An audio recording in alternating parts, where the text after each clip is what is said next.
What's going on, y'all? It's your man Quincy Whetstone, aka Q Stone, and welcome to another episode of the BeatStreet Podcast. I'm gonna get straight to it today, man. I got a good friend of mine, man. I met him about, I don't know how many years ago. Yeah, over a decade. Over a decade, yeah. Sure. Just performing in the world of doing some poetry, and I was performing my music and stuff like that, and we just was coming across each other every now and then. And one day we just chopped it up and. Yeah. You know, whoop-de-whoop, man. So it's my man Deonte Scott here today. What's going on with it? I'm good, bro. I'm good. Yeah, Thanks for the invite, man. Yeah, what's been going on with it, man? What's been happening with you? Not much, man. Just, raising my little girl. Yeah. She keeping me busy and just getting back into the arts, man. Releasing a book soon and hopefully looking to get on some stages soon too, man. Yeah. How long has it been since you've been on stage? Ooh. It's been over 5 years. Yeah. I think the last time I performed was at Google in Austin for Black History Month 2019. Yeah. So that was the last time. So how you been missing it? No, what's been? Oh yeah. I've been missing it big time, man. I've been trying to get back for the last year and a half. Yeah. But life just continues to life. Yeah. Oh yeah. And from that lack of repetition and consistency, I'm pretty much starting over from scratch. Like even the material that I could breathe, it's not even there like that anymore. Because I would try, and one things people don't understand is like being an artist or even a spoken word artist is when you're learning new material, you're so vulnerable because the amount of times you need to repeat those lines to get them in, and then once you learn it, you gotta put the passion behind it, and so it's a lot of mess ups.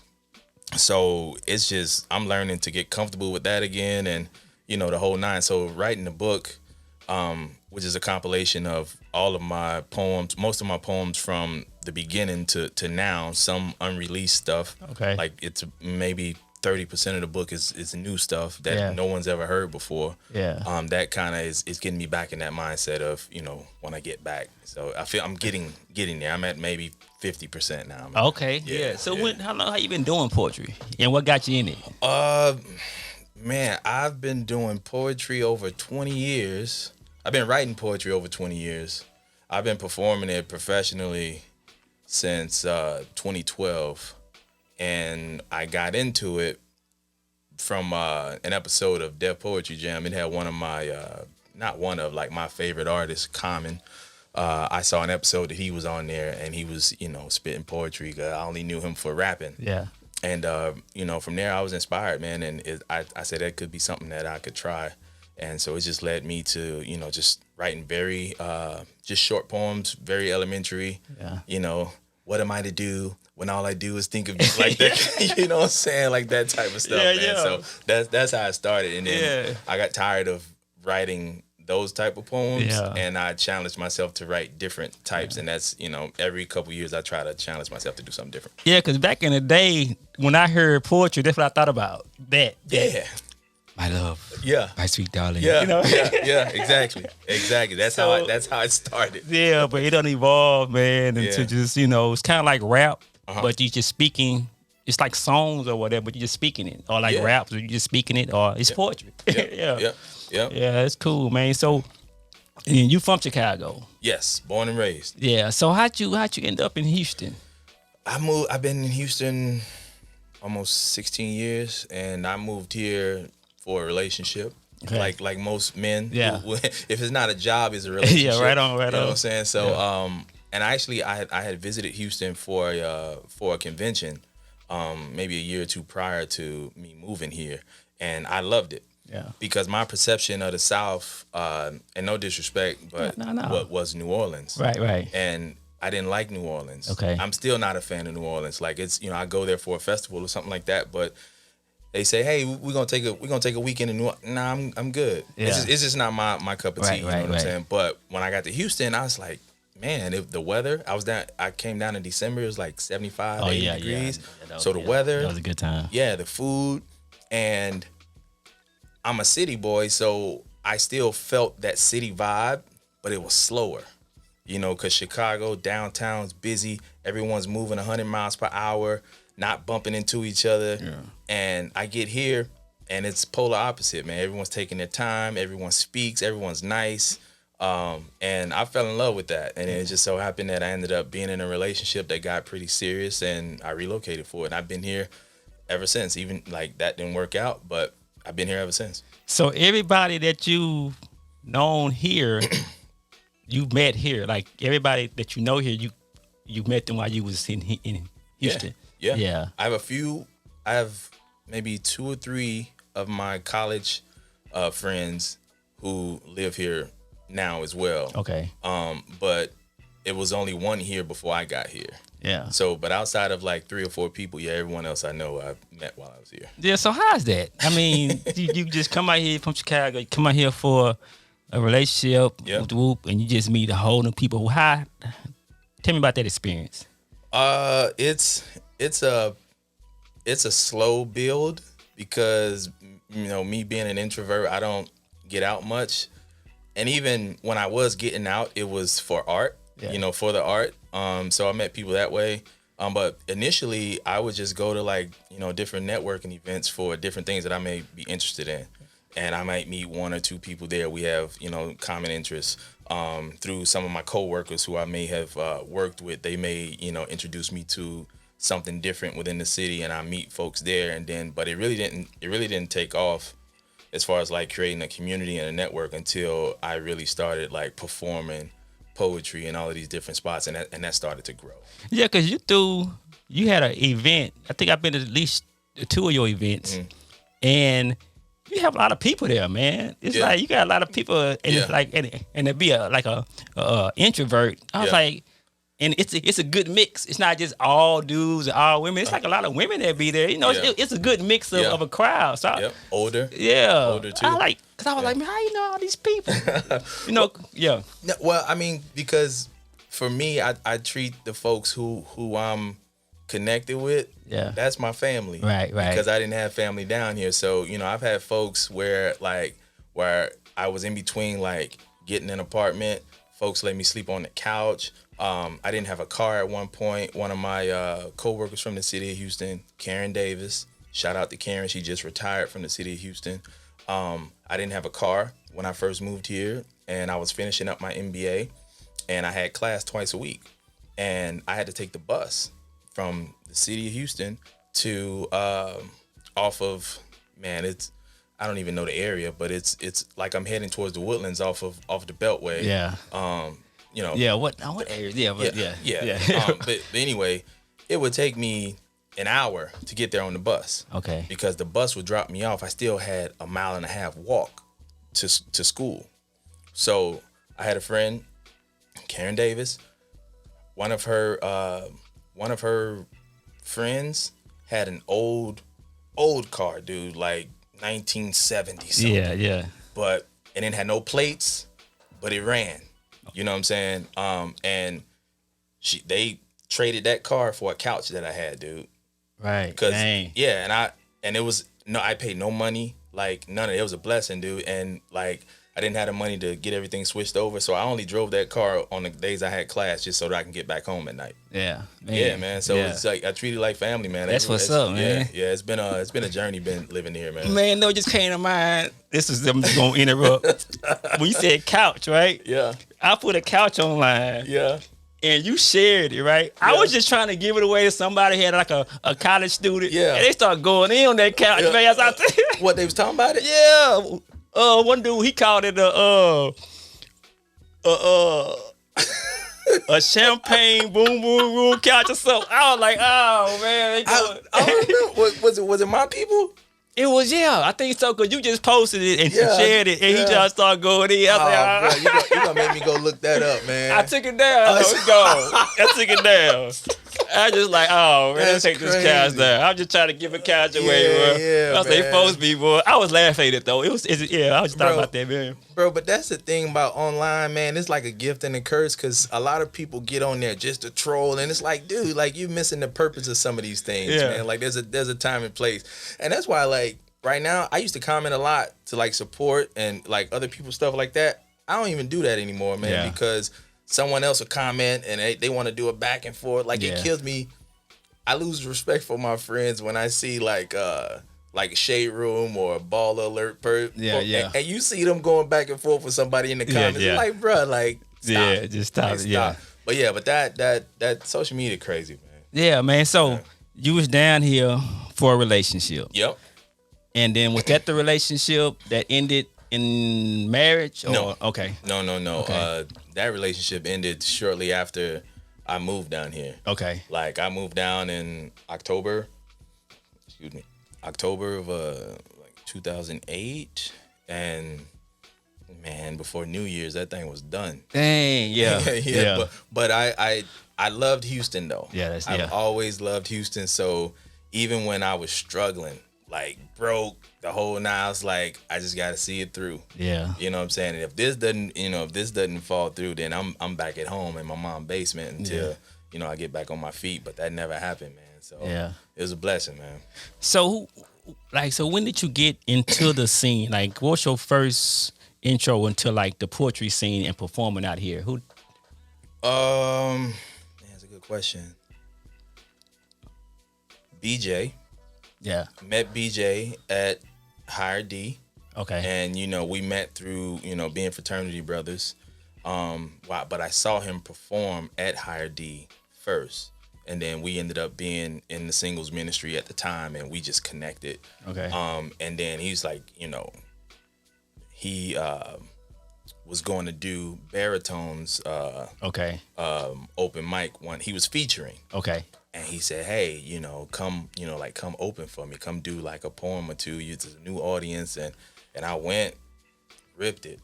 Yeah. Like, you know what I'm saying? Like, ripped it. And then from there, it was like, me and Baritone became tight. And then folks from his audience started following it, But that was like the initial like intro. Like, BJ was kind of just taking me around the different, like, and then we, did some stuff at the church and stuff like that. And then, that was it.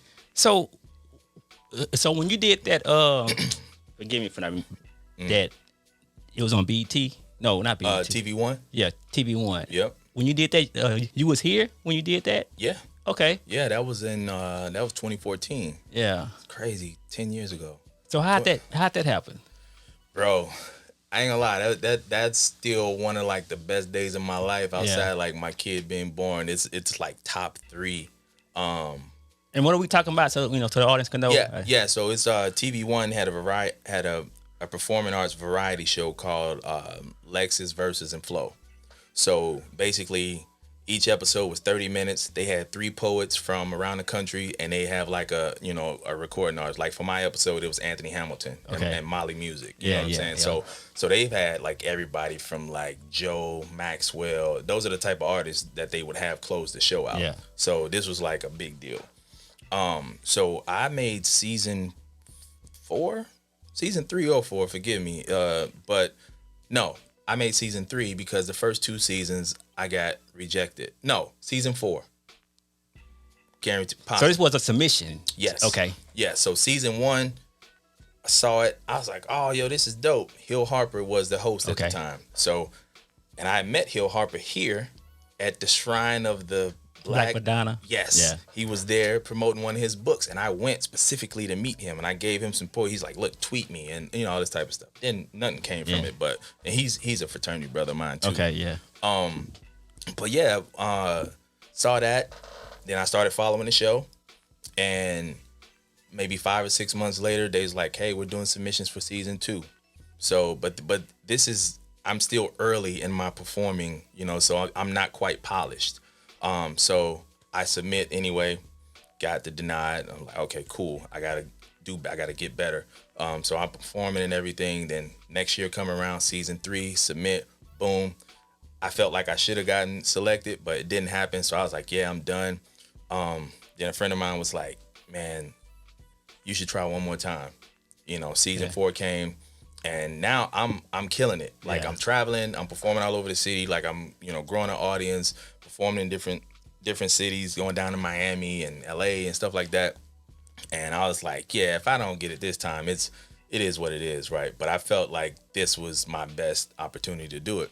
And I I did some live performances and I recorded them. I was trying to get it perfect, man, and the audio either was bad or the lighting, and I was just like, yeah, this ain't gonna work. So the night before, I had until midnight to submit, and I'm in my apartment, man, my 1-bedroom apartment in the hallway. I taped my iPhone to the hallway wall, and I performed Run like 5 times. Yeah. And I picked the best one and submitted it, and that's the one that got me on the show. Yeah.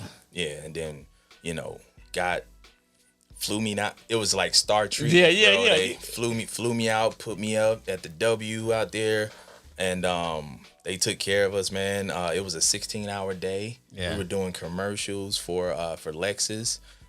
They giving you haircuts and touching up your makeup, doing behind the scenes, all of that stuff, and then the show was it that evening. Yeah. And did that, and then the next morning I was out, and then 5 months later, it aired. Yeah. Yeah. On the TV screen. When TV was like, ugh. Yeah. It was dope, man. Yeah, dope. man. Yeah. Yeah, that's what's up, man. So I know I talked to you like about this earlier, man. So you're married now. Yep. You've been married before. Mm-hmm. So obviously there was a divorce in the mix. Of course. So tell me about that period of your life. Like, how did you handle that? And the whole transition from where you are today with that. Yeah. I would say the divorce was a big like turning point in my life. One of the hardest conversations to ever have. But it was definitely necessary.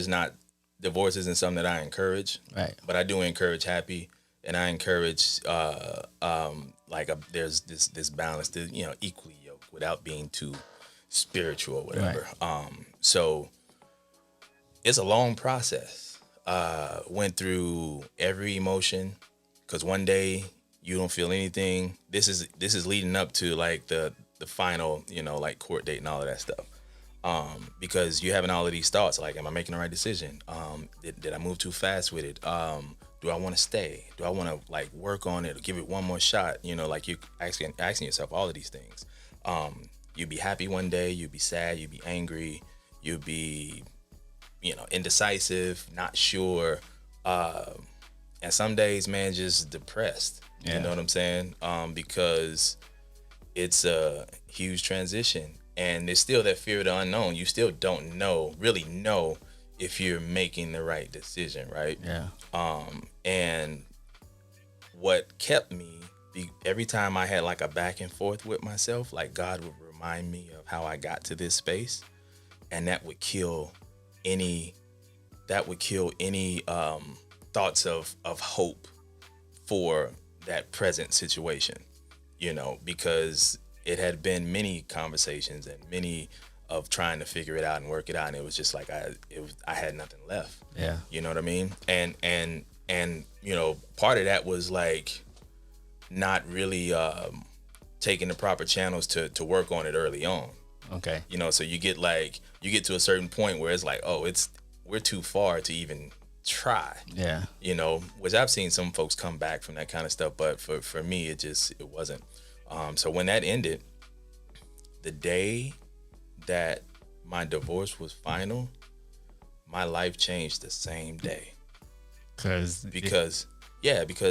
number one, I was averaging maybe 3-4 hours sleep. Yeah. I was waking up twice. I was unemployed at the time. I got laid off the previous year. Yeah, okay, that's previous year. Okay, yeah. Yeah, I got laid off the previous year, so I'm unemployed going through this. Yeah. And not really sleeping. All I was doing was like, I had a gym membership. I go work out in the morning and I go work out in the evening. I lost 30 pounds doing that like the healthy way, like just working out too much. Yeah. And then, man, when that divorce was final, that was the same day I got the email from Facebook for an interview. Yeah. Just like that. Just like that. Like that. And then within 6 weeks, I was relocating to Austin. Yeah. And all of the money that I lost during that process, I got it back and some. Man. Like, I'm talking like my life, like I was staying at my frat brother's crib just until I was about to go teach.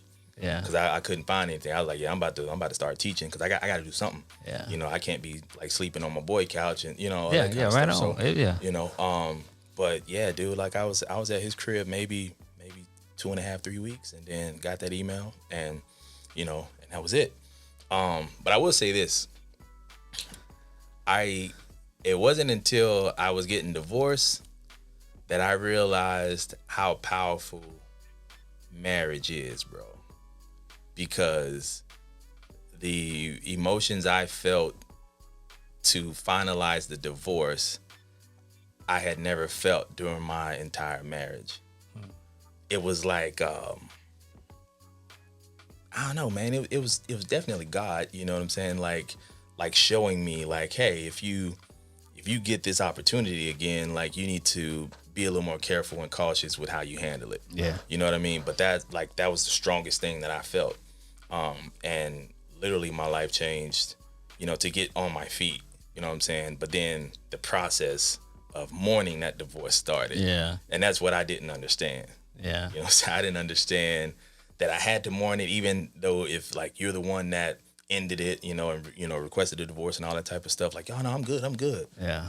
Nah, bro. Yeah, because somebody I met a while back said that she explained. She said divorce feels like death. Yes, it does, man. Because you're not the same person coming out of that divorce. Yeah. That you were when you were married. So you have to, number one, learn who you are outside of that marriage, and then you have to literally mourn it, man. Spend time with yourself to purge like all of that anger. If you're hurting, the anxiety, the depression, like you need to spend time with yourself to let that stuff just run through you. Allow yourself to feel it. Cry when you have to cry. Be mad when you want to be mad, man. Allow those feelings to come and pass through you, because that's the only way to get to the other side of it, man. Yeah. And I didn't understand that. I was maybe 5 or 6 months into therapy before my therapist really like broke that down for me. Yeah. She was like, yeah, even though you were the one that initiated the divorce, like you still have to mourn it.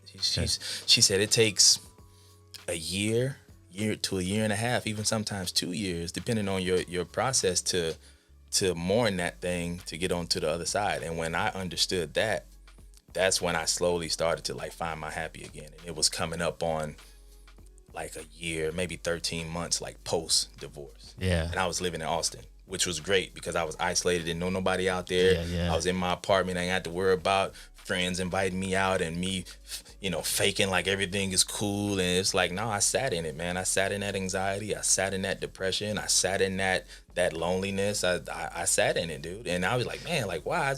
Maybe I should just take a trip. Let me go do. But it's like, you come right back to it. Yeah, you gotta. You know what I'm saying? You gotta deal with it. Yeah. Yeah, man. Yeah. So in between that, Yep. so I'm gonna come back to the Facebook thing. So, how long was it before where you was like, I'm ready to start, dating again or whatever? Was that like did you like, okay, I'm ready, or it's just something that it just happened? Yeah, it just happened, man. It just happened. And in order for it to happen, I had to, of course, like be open to it. But I didn't feel that fear of like, oh, I'll be wasting my time or her time. Yeah. You know what I'm saying? Right. And, with my wife now, it just so happened that, we both had been married. Yeah. So there was an understanding there. It's like, hey, like I've done this before. Like I'm not trying to, like have a repeat of what happened before. So the conversations were just different, man. And it's been great. We have, we have a beautiful daughter and beautiful home and building a great life, man. It's great. You end up working for Facebook. Do you still work for? No. Okay. No. It's been gone since November. So how did you get that? How did you get that, man? Cause was it fun? Well, how did you get that position? Man, listen, I don't even remember applying for that job. Bro. Okay. Like, because when you in between jobs, you just kind of like, you be mass applying. You like bing, bing, bing, like, So I knew I'd always check their job board to see what was out there. And like their process was super easy. You don't have to answer a bunch of questions. You apply for it, you submit your resume, boom, that's it. Super easy. But I don't remember applying for that role. Okay. So when I got the email, I was like, it ain't like something I was waiting on. You know what I'm saying? Right. So when I double checked to make sure that it was legit, I was like, whoa, okay. So the preparation, man, I was preparing like my life depended on it because it pretty much did. Yeah, right on. But yeah, man, that I had 10 interviews. I met with 10 people, and I had to get a yes vote from all 10 to get hired, man. So the interviewing process was about 2 or 3 weeks. In the last round, they flew me out to Menlo Park to the headquarters, and I met with 4 other people in leadership. And you know, the following week, I got the offer, and I moved. I moved to Austin like maybe 3 weeks later. Yeah. They came, packed up all my stuff. I didn't have to touch anything, man. Like working, I ain't gonna lie, working for Facebook was like one of the best gigs ever not because of the name and stuff like that. Okay. The benefits, bro. Yeah. Okay. The benefits over everything, even over the salary, which is the salary is great as well. But the benefits, man, like they moved me down, shipped my car down, flew me to Austin, put me up in this condo downtown for a month until I found an apartment. Man, just crazy. Yeah. Yeah. Man, because that seemed like a company that I would, if I was like Facebook or like any kind of tech company, I think that would have been fun. Oh yeah, man. I got in at a good time. Okay. Because all of that has changed. Like COVID has changed all of that. Because when I got in, man, they were just throwing money. Yeah. Giving away just, like we got meals 3 times a day. We had unlimited supply of like snacks and drinks and all this type of stuff. Like we didn't have to pay for that. Yeah. You had people that worked there that didn't buy groceries because they ate at work. They made sure that, hey, I'm working till 5 because I'm going to grab dinner on my way out to go home. Yeah. Like that's, you know what I'm saying? Yeah. Yeah, man. And it was just crazy, man. Like my first year, my medical benefits was 0. Yeah. So I had I'm talking top 9. I had 3 surgeries while I've been there, and I ain't had to pay nothing. Dang, yeah. Like my copay when I tore my Achilles for rehab was $10. Dang. It was someone in front of me. She's like, "Yeah, your copay is $120." I say, "What?" Yeah. She said, "Yeah, you have really good insurance." Yeah. So like over everything, man, the benefits is what what I love the most there. And I met some some really cool people too. I work with some of the smartest people in the world, man. Yeah. So it was a really, really good experience to kind of get in and experience that, man, because I was a part of the 1%. Yeah. 1% black. Yeah. That's at the company. Yeah. You know what I'm saying? So that's a big deal. Yeah, right on. You know what I'm saying? And I did it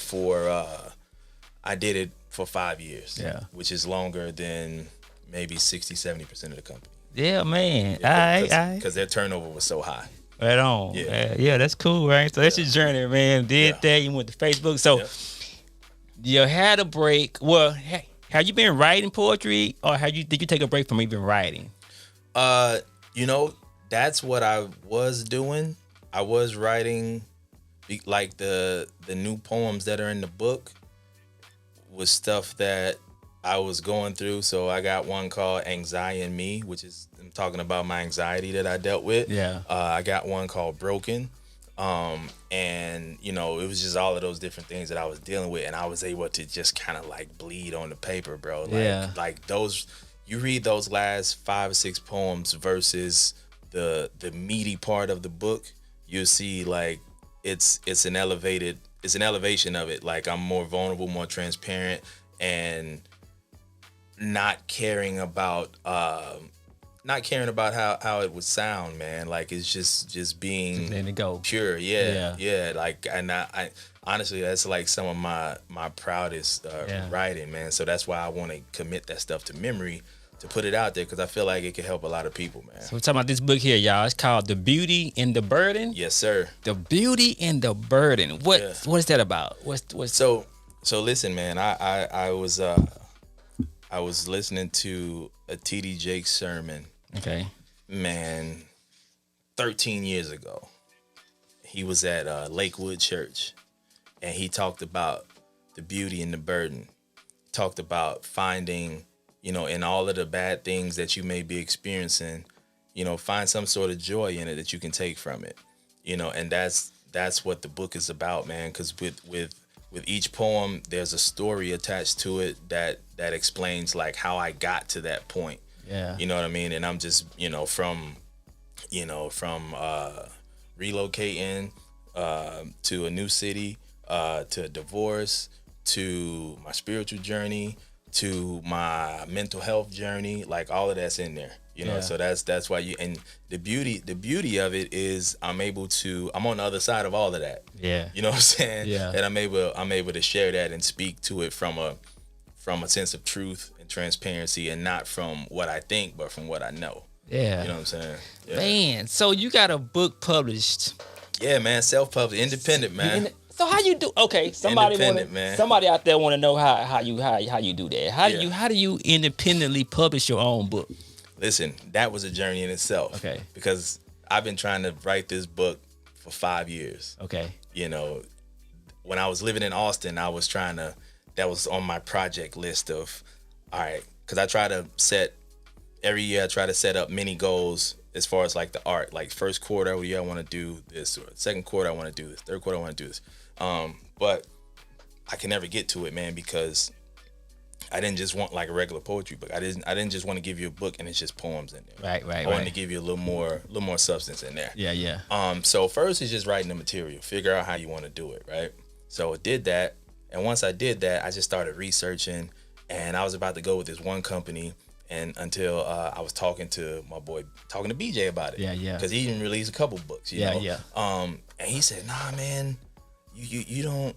You don't want to go through them because they gonna charge you an arm and a leg, and I go through Amazon, and when I need copies, man, it's like $2, man. Yeah. And I was about to go spend upwards of $800-900 to get the book out. Yeah, right. You know what I'm saying? Okay. So once he put me on game with that, because I was ready to move on it in February. Yeah. That's a lot. Like when we hung out, he told me that.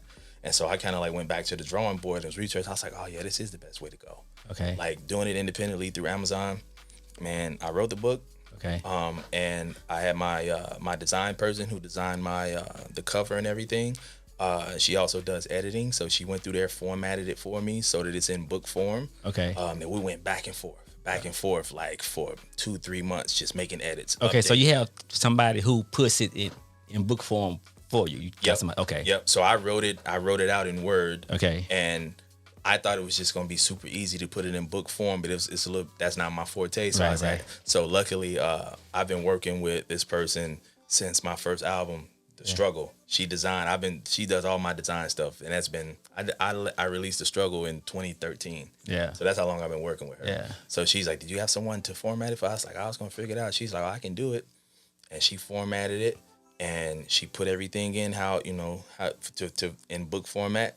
We just went back and forth. I'll go through, proof it, update, fix stuff, go back to her. She updated. Then I come back and I proof it again. Yeah. I was like, oh man, I missed that. Let me fix. So I did a lot of like editing on myself. Yeah. So it's been very like hands on, man. So once she designed the cover, and the inserts and all that type of stuff, and you just upload it to Amazon, man. As a file. Yeah. Bro. Like they got it step by step. You can, you type the name of it, you update your cover work, and it has to, meet their format structure, and you update it, and they put it together, and then they'll send you a proof of it. And so you can really like see, like, I was like, oh man. So that whole process, I went back and forth, man, for about 2 months. Okay. Until I finally got it to the point where I was okay, this is solid.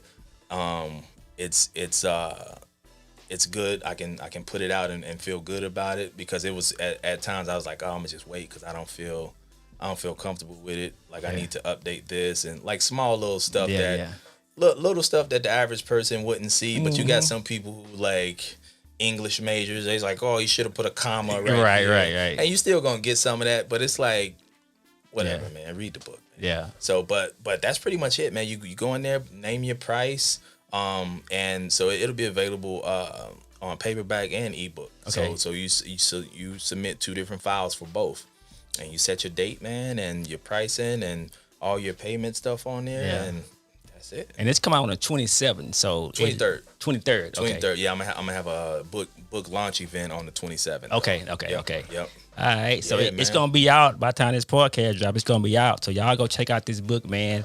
The Beauty and the Burden, man. Yeah. A memoir poetry collection by Deonte Scott. Yeah. That boy got a book. I know, man. Yeah, I man. know. It feel good, bro. That's what's up, man. So I sent you a beat. Man, that was a long time ago. It was a long time ago. And then I don't even think you know, but I used it on my instrumental album. Did you? Yep. And look what I named it. I forgot to tell. I don't even think you even knew. Bro. I was like, I don't think I ever told him, man, because you know how I just be naming stuff. Yeah. Just based on how I'm feeling. Yeah. That's what I named it. Bearded Scott. Yeah. That's dope, though. Yeah, I rocks with it. Yeah, so I'll put a jam it real quick, Okay, man. I think I'm just gonna jam Yeah. a couple of seconds of it. Yep. Hold on, let me round it back.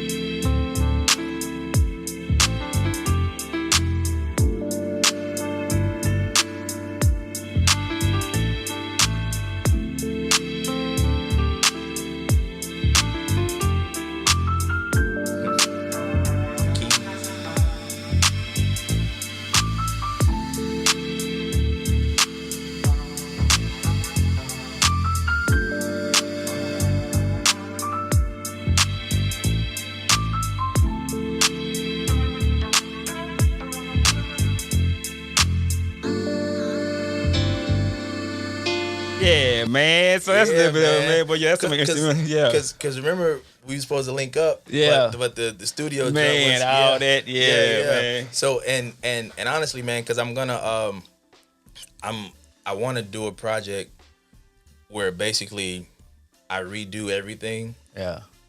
Take all that old stuff off of iTunes because like I listen to it now, it's like Okay. I don't like the Yeah. And now that spoken word can submit for a Grammy, man, I want to, you know what I'm saying. Yeah. So probably I know the timing won't work for this year, but definitely, man, probably. Well, we could probably start working on it this year. Okay, yeah. For to release for the next year's Yeah, submission. man. Because what I want to do, I just want to do it totally different. And at the time when you sent me that, like recording it, it's hard for me. Yeah. You know what I'm saying? Because then what I would try to do is I would try to spit my poem to the cadence of the beat. Yeah. Instead of just doing me. Yeah. You know what I'm saying? It should be the other way around. Right, I think about it. Exactly. But I would find myself, I was like, wait, I'm sounding like a rapper now. You know what I'm saying? So I wanna, I wanna do something that's like just put everything on there and where I guess everything is kind of like made around me. Yeah. You know what I'm saying? Sure. So I'll be hitting you up because that's what I want to do, man. Yeah, man, for sure, man. I was like, I forgot the only thing I told you that. Nope, you didn't tell me, man. Bearded Scott, man. Yeah, that's what's up, man. Dope. That's dope. Get to my what else I got, man. Yeah, man. So what? You got any performances coming up anytime soon? No, I don't, man. But I'm about to start getting back out there. There's a couple open mics that happen during the middle of the week, Tuesday, Wednesday, that I can go to just to kind of work out, you know what I'm saying, and get back polished, man, and just kind of, because I literally feel like I'm starting over. Yeah. Like, you know what I'm saying, like it's like that fear, so it's kind of overcoming that. So now that the book is done, because for me, like I would have multiple projects going on, and it would be hard for me to progress to something new without that being done. And I feel like that's been like a huge block for me. Yeah. But I miss it, man. I miss it. And this is the year that I plan to, and if I get back and it comes back quicker or easier than anticipated, then I'm gonna be setting up, you know what I'm saying, another show. You know what I'm saying? So I'll be hitting you up to come do a joint or two. Yeah, man. Because whenever I forgot about the thing at the what was it called? Midtown? No, not Mid. Yeah, that's where it was. Yeah. Because I usually try to do a one-man show every year, like especially if I dropped a project. Yeah, I try to do that because it's a good way to make your own income and kind of run your, like you had me come run your show one time. Yeah, man, at the same spot. Yeah, that's how I found out. But yeah, man. So that's what I'm looking to do, man. I'm looking just to get back into that mode, man. Yeah. So we all used to kind of flip back and forth at different events and see each other, and we all perform, man. So maybe probably can even do some collaborative stuff. Yeah, man. Like, I think putting something together, man. I'm running again now, man. Getting my energy back like it was. Man. I'm getting ready now. Come on now. Hey, you've been the same size for about 8 years, man. That's gonna change. That ain't gonna change. That ain't gonna change, man. That's what's up, man. So how is the poetry scene right now? Has it changed? Has it? I mean, because I don't really know how it's been going lately. Yeah, I see a lot of new shows being put on, new shows that happen more consistently than, like, of course you got the Poetry Lounge on Sundays.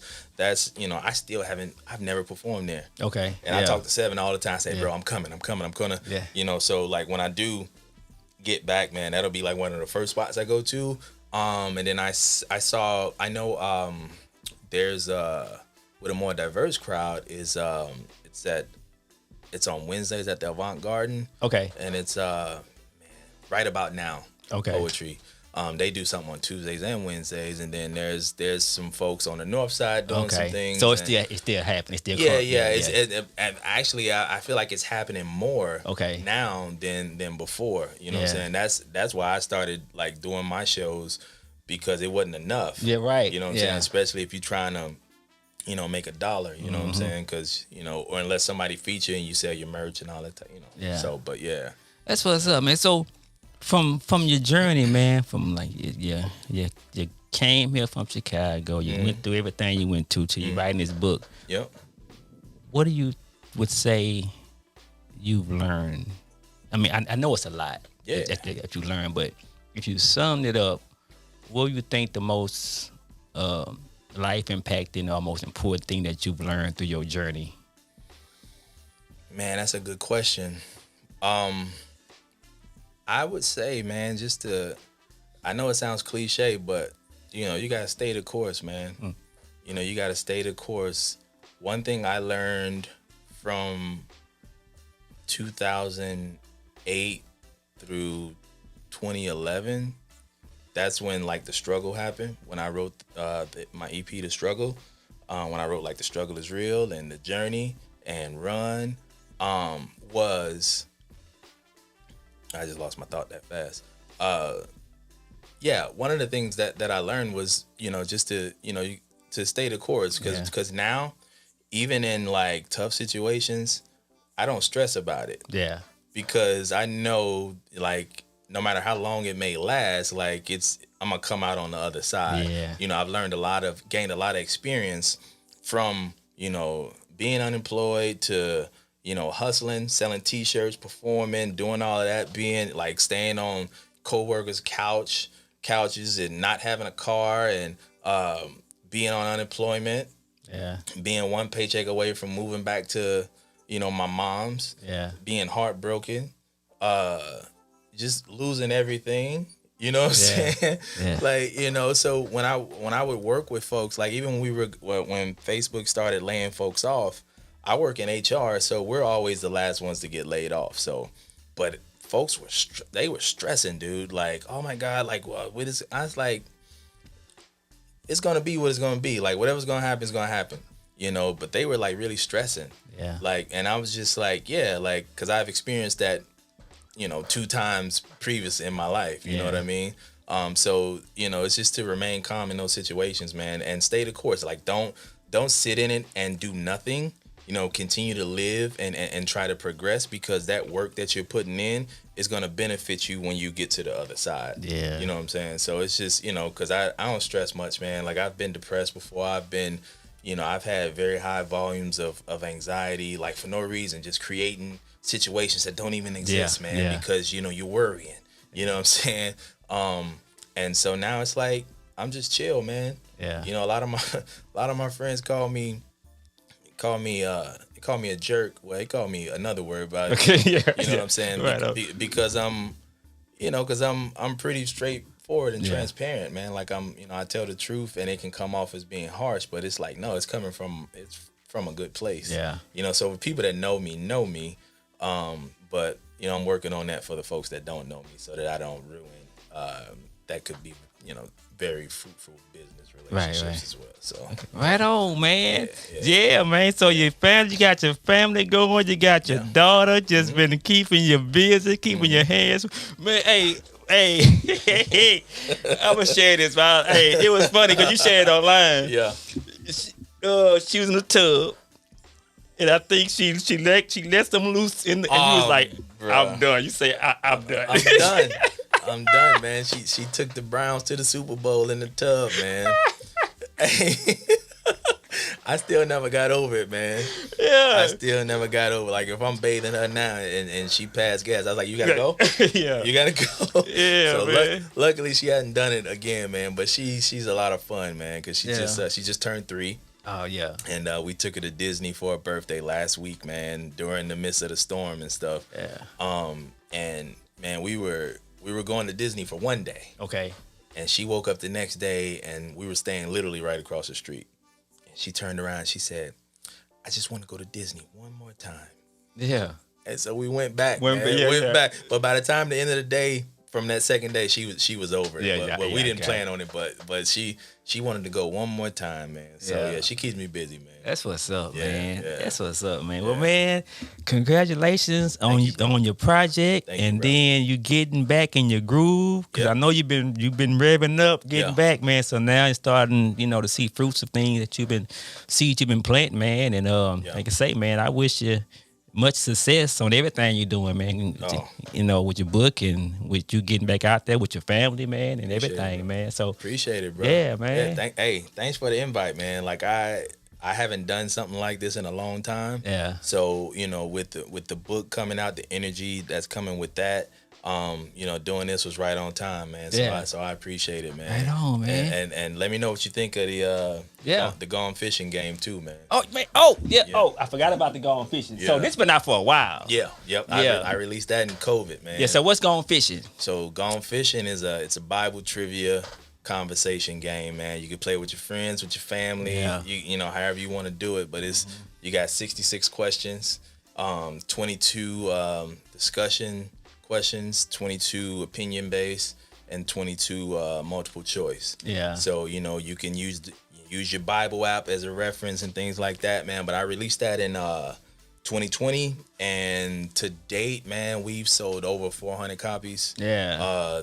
And man, it's crazy, like where they've sold in cities I've never heard of. Yeah. You know what I'm saying? Yeah. All through like Facebook ads, man. Okay. Like cities in Alabama, Mississippi, Connecticut, in California, like cities I've never heard of. Dude. Yeah. So it's it's been doing pretty decent, man. I'm hoping to sell the idea one day. Yeah. So what? I'm still pushing it. Where can you get this? You just you can go to gonefishingbt.com. Gonefishingbt.com. Yep. Yeah, man, that's what's up. So you something you can play with your family and something you can just whatever. Yeah, man. It's just it's a game that kind of helps those in-person gatherings. Put your phone down. Yeah. You can get because your opinion of a scripture may be different from mine. Yeah. You know what I'm saying? And so just based on the question, man, it's some of it's pretty basic. I mean, all of it's not like super advanced because I basically went through the Bible and found what I needed. It's not like from my own knowledge because I wouldn't, Right. But yeah, man, it's a good intro for someone like great for like singles ministry situations, even families, man. So it's just a good like conversation starter to kind of help keep your family tight, your friends, fun game night type thing, man. Yeah, right on, man. Yeah. I'm gonna check it out, man. Yeah, let me know you doing what some think, videos with these two with people? Yep. Yeah. I'm about to get back to doing that too because man. I would be out and I would keep my camera with me. And I would keep Starbucks gift cards on me, man. So for folks participating, I give them a Starbucks gift card, and it led to some sales and some broaden the audience. So and these are like good gifts and stuff for people, and like gift bags and all that type of stuff like that. Yeah, right on, man. Y'all check it out. Yeah. I never checked it out, but I know you had it. Yeah. Let me know what you think. Right man. on, man. Yeah. All right, man. Good talking to you. Same here, bro. It was a little warmer here today, but it's all good. It's all good, man. It's all good. It's all good, man. I appreciate That's what's up, man. Well, right, already, my boy. Already, y'all. Look, appreciate y'all watching and listening. Like I said, we on YouTube, we on Apple Podcasts, we on Spotify, anywhere that you listen to podcasts, we are there. Appreciate y'all tuning in to the BeatStreet Podcast already. Peace. Thanks.